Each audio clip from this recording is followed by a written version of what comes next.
There are couples that have been together for 3 years, and one of them deeply wants marriage, deeply wants to have a family, and the other one just cannot make up their mind or says, I really don't want this. That represents a level of commitment you know you need in order to be happy that someone else isn't giving you. Whoa, that's a really important point.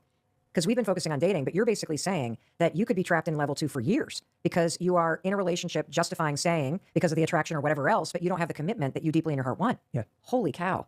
Let's keep digging into level 2. Yes, and the hardest conversation that you have to have is the one you have with yourself, where you come to terms with the fact that this conversation that you have out loud with them might be the one that ends the relationship.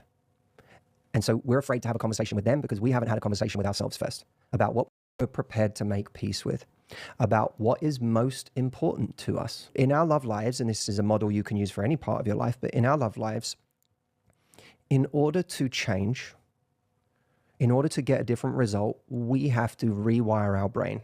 I put an entire chapter in this new book called How to Rewire Your Brain. Now, how do you do that? When you've been doing things for a certain way for so long, how do you get to the point where you're actually prepared to do something different?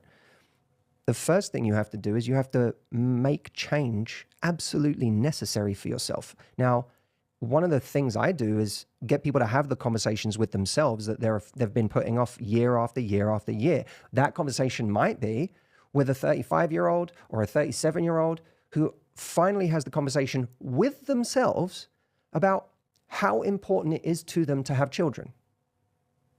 Because it all starts with getting really, really, really honest about that.